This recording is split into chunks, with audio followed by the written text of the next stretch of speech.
He is John Lynch. How you doing, John? I'm doing great, Rich. How are you, buddy? I am doing fine. And I asked this question first off because, I've known you for years. And I also know the business of television, and I know about, there's a lot of preparation that goes on, but I know that analysts win every week. They win every week. So my first question is, what in the world are you thinking, John? What in the world are you thinking, John Lynch? Now you sounded like my wife, Rich. She said that a number of times. Mm-hmm. What did you do? We had a good life. Yeah. We take walks together during the day. Yeah. I said, well, you can come down here. We'll take walks.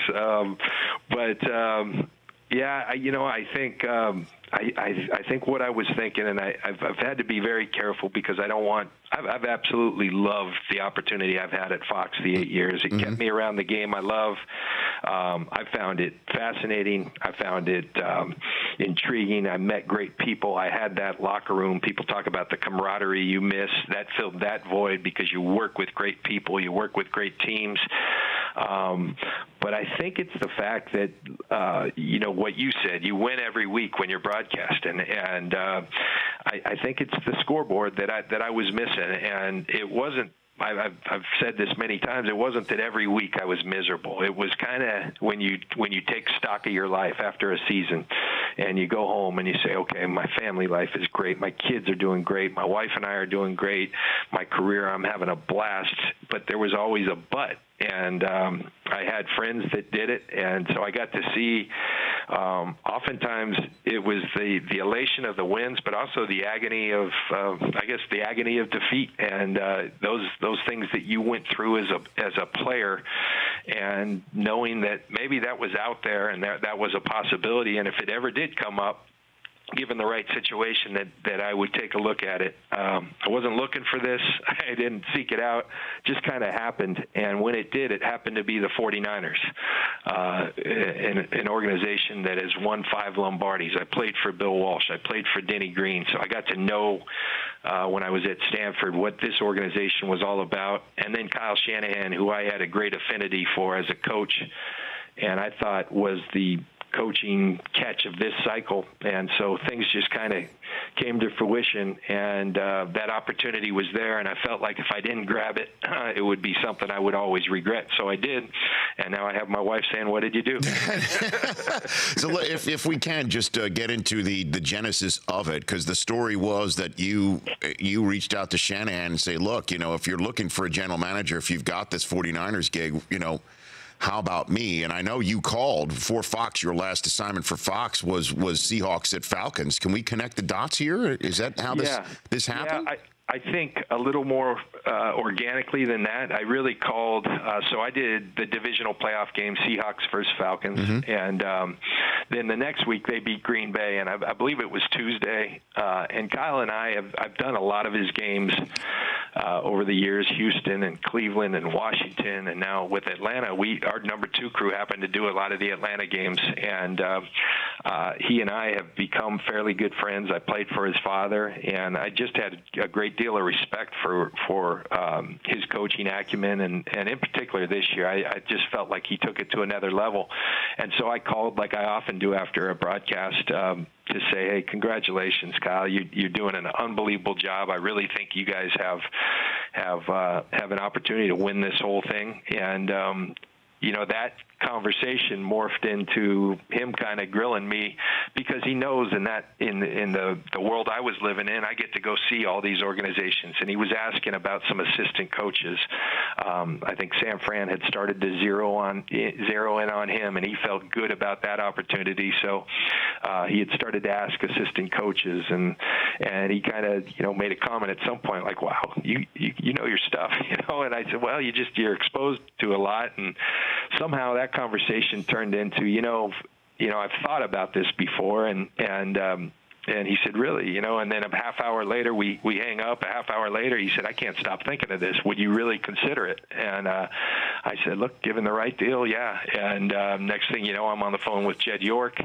And that Friday, flew to Atlanta, or I came up, saw Jed. We met for a day. Then we flew to Atlanta to see Kyle on the day he could be seen, along with, I think there were 2 other GMs that interviewed. And by that Sunday, I was the general manager of the 49ers. So have you reached out to Elway at any point during the process? Because I'm just obviously drawing the lines. You mentioned friends in the business, obviously Denver, Stanford, the whole connection right here. Elway, is he giving you any 2 cents on this whole process, John? Yeah, and it's really his fault because years ago he invited me in their building. I was living in Denver, and John and I were good friends and played golf together and those things. And one year he said, "Hey, come on in the draft meetings for." The draft meetings that directly preceded the draft, and for about 3 weeks, and he brought me in. The year before that, he said, "Hey, I'd love another set of eyes. Why don't you take the safeties and draw them up? Would you do that?" And so I did all those things because I'm basically a football junkie, and I found that really I found it really fun. I found it intriguing, and then going to the combine, I did that with the Broncos that year, and so he kind of invited me in, and it wasn't as if I was solely focused on doing this. I really didn't think about it a whole lot, but when this opportunity came up, I had that experience, and I had watched John, and John often ran ideas by me of, when he wanted to talk to someone outside of their organization. And so, but yes, I mean, when the opportunity first came up, I talked with John, and then after it happened, I talked with him and had to call and ask him for permission for Adam Peters, the guy who was his college scouting director and now is our vice president of player personnel. So he helped me in many ways, but he also let me know once I got the job, we're competing now, so these calls can only go so far. That's right. I know. I mean, it's now on, and I've got a few minutes left here with the new 49ers GM, John Lynch, here on the Rich Eisen Show. Let's get into it here. Obviously, you spent many successful years at Tampa. Sapp always told me that the defense was meant towards getting everything to you and Derek Brooks right behind him. Is it safe to say you're going to build the 49ers in a similar fashion, that you're gonna go certainly on the defensive side with what you saw in Tampa, John? Well, I that's one of the areas where Kyle and I clicked, and it won't be the exact same scheme, but it's going to be a 4-3, and it's going to be aggressive in everything we do. We're looking for guys like Warren Sapp. If he had any eligibility left, I'd be calling him. I mean, those are the kind of guys we want, guys that, one thing that John Elway told me once, I think it was Ernie Accorsi who told him the best advice he had gotten. He called Ernie shortly after he got the job, and he said, you got to find your quarterback, and you got to find the guys to knock him down. And so that's right at the top of our priority list. And Warren made my life a whole lot easier. I learned when I went from Tampa and Warren Sapp and Simeon Rice and those guys getting after quarterbacks, and then I went to Denver, and no disrespect to those guys, but I tell people all the time that 3 Mississippi is a whole lot easier for a DB than 5 or 6 Mississippi. Yeah, I'd imagine so. And what about your quarterback? Is he on the roster right now, you think, John? We're still kind of working through that. We're working through that, and Kyle is working hard at that. I'm working hard at that. And we're gonna figure that out. But we do both believe that is the position you got to find in this league, and we're gonna work hard to find the right guy and guys. I mean, you need 3 of them, and so we've got some work to do there, and we'll continue the evaluation process, and I think the most important thing is that we communicate. Everybody's interested in Colin's situation, and we've had some good discussions, and we'll continue to have those, and we both need to just be honest and upfront with each other. And that's so you have had conversations with number 7, Colin Kaepernick, then? Kind of the texting variety, and that, okay. We're going to take the next step here soon, but we felt like we owed it to him to really get a thorough evaluation before we brought him in and really talked with him. All right. And so what do you think Bill Walsh would say if he knew you were the general manager of the 49ers, John? I think he'd say he's proud of me. One thing that I learned about Coach Walsh, he was as loyal as the day was long, and he was, when he came to Stanford that year, he brought a bunch of guys with him that were his former players. Keena Turner, who's in this building today, Tom Homo, who's the athletic director at BYU, and Bill Ring, who was in banking, but Mike Wilson was our receiver coach. He brought all these guys, Guy Benjamin, but they had never coached, and he wanted to give them opportunities. And so I think he'd be extremely proud, and I think he is proud looking down, because he's what we're aspiring to be.